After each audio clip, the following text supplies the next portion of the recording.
अब absolutely this is the best thing जो हो सकती थी इन हालात में, क्योंकि देखिए मैं पिंडी में बड़ी हुई हूँ, हमारे इर्द गिर्द सारे जानने वाले जनरल्स होते थे और उस जमाने में बड़ी सादगी होती थी।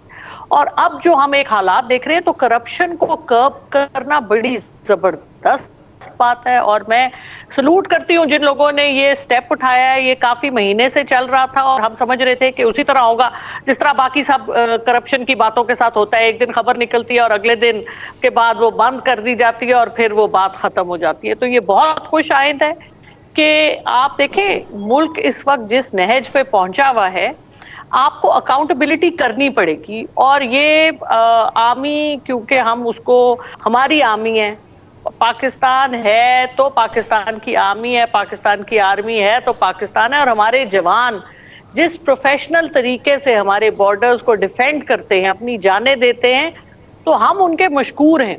लेकिन पाकिस्तान तब ही चलेगा जब पाकिस्तान के सब इदारे, खा वो सिविल ब्यूरोक्रेसी हो, खा वो मिलिट्री ब्यूरोक्रेसी हो, खा वो जुडिशरी हो, खा वो सियासतदान हो, खा वो प्राइवेट सिटीजन हो, जब तक हमें अकाउंटेबिलिटी और सही अकाउंटेबिलिटी, ये नहीं कि आज नून लीग है तो पीटीआई को टारगेट करे, पीटीआई है तो नून लीग और पीपीपी, ये इस किस्म की अकाउंटेबिलिटी कैन नॉट वर्क। अच्छा, तो हमें वो काम करने चाहिए। चलिए, आपने कह दिया कि जी आपने इसको वेलकम किया। डॉक्टर सर का इसी हवाले से देखिए मामला चल रहा है बातचीत का, पाकिस्तान तहरीक इंसाफ की तरफ से जो पोजीशन थी मुज़ाकरात की, उस पर भी कुछ नरमी आई, कोई लचक हमें देखने को मिली। इमरान खान साहब ने खुद कई बार कहा कि जी मैं बात करने को तैयार हूँ, आर्मी जो है वो कोई अपना नुमाइंदा जो है वो हमारे साथ बिठाए वगैरह वगैरह। लेकिन दूसरी तरफ से आपको कोई जवाब नहीं आ रहा। बल्कि कल जो आर्मी चीफ ने तकरीर की है रात को, उसमें डिजिटल दहशतगर्दी के ऊपर उन्होंने बड़े सख्त अल्फाज इस्तेमाल किए हैं।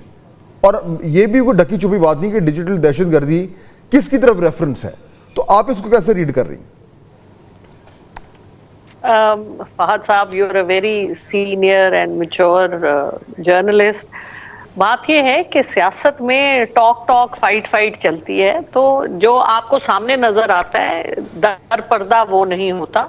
और लेकिन जब आप इंडिकेशंस देखें, देखिए वैसे तो इस वक्त राना एहसान साहब की पार्टी, पहले पीडीएम अब नून लीग 17 सीटों के साथ पूरी हुकूमत पे बैठी हुई और 2.5 साल हो गए इनको, डिलीवर इनको करना चाहिए था।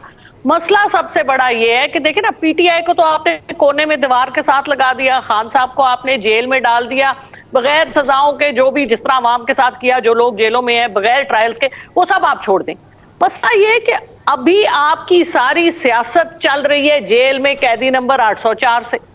अब अगर ये कुछ कर सकते होते तो ये डिलीवर कर देते, तो किसको, कौन इनको कोई बुरा कहता। लेकिन हमारी जो इनको लेके आए उनकी भी बहुत बड़ी मिसकैलकुलेशंस हुई, जिसकी वजह से इस लेकिन नमाज़त के साथ डॉक्टर ज़रका साहब ये सवाल नहीं है ना, प्लीज आई होल्ड यू है, ये सवाल नहीं। लेकिन मैम ये सवाल नहीं है ना, सवाल कुछ और था। हम आपका जो वक्त कीमती है वो इस मौजू के ऊपर लिया है कि जो जनरल फैज़ हमीद का मामला है, उसके बाद आपके एस्टेब्लिशमेंट के ताल्लुकात कितने खराब होंगे। यहाँ पे मैं सिर्फ आपको माजी की एक मिसाल देना चाहती हूँ, प्लीज उसके पैराए में जवाब दीजिएगा। मैडम ये था, देखिए, लेकिन वो सवाल करने की जॉब हमारी है जी, सवाल तो आप सुन लें। तो आप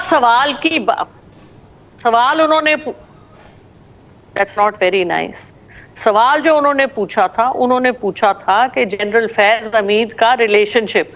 तो अब जब आपको मैं जवाब दे रही हूँ, सुनना तो चाहिए ना, इतनी तो तहम्मुल होनी चाहिए। चलें, आप उसको कंप्लीट कर लें, बिल्कुल टाइम बिल्कुल खत्म हो रहा है, क्विकली जी।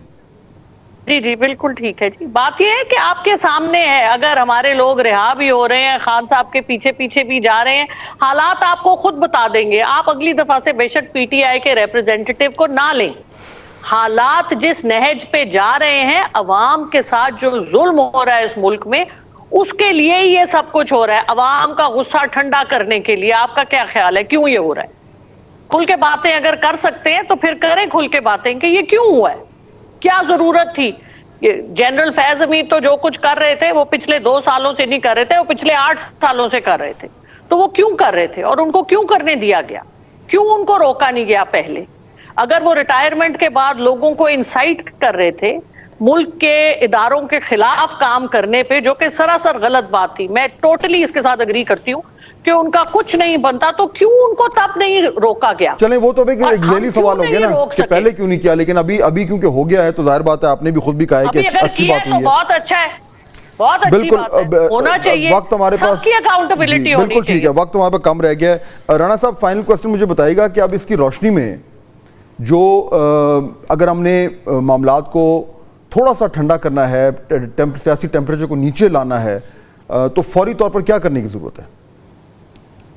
دیکھیں سیاسی جو جتنے بھی کھلاڑی ہیں، جو سیاسی حریف ہیں، ان کو ایک دوسرے کے ساتھ بیٹھنا چاہیے، یہی طریقہ، اور تو جمہوریت میں کوئی طریقہ نہیں ہوتا جس کے اندر ایک جماعت بلیو ہی نہیں کرتی، ایک فرد بلیو ہی نہیں کرتا، تو طریقہ تو یہی ہوتا ہے معاملہ ٹھنڈا کرنے کے لیے۔ اور اس کے جمہوریت میں اپوزیشن حکومت جو ہے وہ ملک کے مفاد میں بیٹھتے ہیں، اکٹھے مل کے کام بھی کرتے ہیں، قانون سازی بھی کرتے ہیں، لیکن وہ کانسیپٹ ہی ختم کر دیا خان صاحب نے۔ بہت شکریہ آپ دونوں کا ہمیں جوائن کر رہے تھے۔ دیکھیے میرے خیال میں پولیٹیکل ٹیمپریچر تو ابھی نیچے نہیں جائے گا، سیدھی بات ہے، جو کچھ ابھی ہونے جا رہا ہے، جس طریقے سے یہ جو جنرل فیض حمید کا معاملہ ہے، اس کے ریپلز ابھی چلیں گے اور اس کی وجہ سے ٹیمپریچر جو ہے وہ نیچے نہیں آئے گا، کیونکہ بات چیت کا سلسلہ ہو گیا ختم، نہ پاکستان تحریک انصاف اور اسٹیبلشمنٹ میں بات چیت ہونی ہے، نہ سیاسی جماعتوں میں آپس میں بات چیت ہونی ہے، کوئی کچھ نہیں ہونا، اب جو ہے وہ اسٹیٹس کو چلے گا اور وہ کہاں جا کے رکتا ہے میرے خیال میں we have to wait. Rana Ehsan صاحب، پھر یہ تو دیکھیں نا آپ لوگوں کا تو یہ ایک موقف ہے کہ جی جنرل فیض حمید کا جو تعلق ہے پاکستان تحریک انصاف سے وہ بڑی قربت کا ہے، اور وہ بہت حوالے سے جو بہت حد تک جو ہے وہ انہی کی گورنمنٹ چلا رہے تھے، اور ریٹائر ہونے کے بعد بھی وہ پی ٹی آئی کے ساتھ کہیں نہ کہیں جو ہے ان کے رابطے موجود تھے، تو اگر اتنا ہی ان کا تعلق ہوتا تو آج ڈاکٹر زرکا تو بالکل کیٹیگوریکلی کہہ رہی ہیں ہم ویلکم کرتے ہیں۔ بسم اللہ الرحمن الرحیم۔ دیکھیں یہ تو پرانی پی آئی کی اور خان صاحب کی روایت رہی ہے کہ استعمال کرنے کے بعد وہ بھول جاتے ہیں اور سائٹ پہ کر دیتے ہیں بڑے اچھے طریقے سے، لیکن یہ اتنا آسان معاملہ نہیں ہے۔ دیکھیں ایک تو جو ہاؤسنگ سوسائٹی کا جو ایکسٹورشن والا معاملہ وہ تو ہے ہی ہے، لیکن اس کے اندر جو سپریم کورٹ کے ذریعے جو انکوائری کنڈکٹ ہوئی اس کے اندر ایک اور پہلو ہے، اور وہ یہ ہے کہ انہوں نے اپنی ریٹائرمنٹ کے بعد جو ان کا کانڈکٹ تھا وہ آرمی ایکٹ کے اگینسٹ تھا، اور ان کی جو پولیٹیکل انوالومنٹ لگ یہ رہا ہے کہ یہ ایک میجر وجہ ہے، یہ بھی ایک میجر ریزن ہے ان کے یہ کورٹ مارشل ہونے کا۔ تو ڈیفینیٹلی یہ تو وہی جو ہے فیض حمید ہیں پولیٹیکل انوالومنٹ کیا تھی؟ یعنی یہ ایک تو دیکھیں نا، ایک تو یہ کیا سرائیاں ہیں، ایک ریومر مانگرنگ ہے کہ جی ان کا فلانے سے رابطہ تھا، اس سے رابطہ تھا، لیکن جب آپ یہ کہہ رہے ہیں کہ ان کی پولیٹیکل انوالومنٹ ہے تو میں زیوم کرتا ہوں آپ یہ الیج کر رہے ہیں کہ پاکستان تحریک انصاف سے تھی، تو اس کے پیچھے کوئی ایویڈنس ہے، کوئی باقاعدہ طور پر اس کے کچھ شواہد موجود ہیں جس کی بنیاد پہ آپ یہ دعویٰ کر رہے ہیں؟ دیکھیں اس کے اندر نمبر 1 یہ تو ملٹری نے انکوائری کی، اور ملٹری کا انٹرنل جو اکاؤنٹیبلٹی کا میکنزم ہے وہ ان پلے ہے۔ یہ ہمارا موقف ہے کہ لگتا ایسے ہی ہے کہ یہ ممکنہ طور پہ یہ جو کڑیاں ہیں یہ ملیں گی،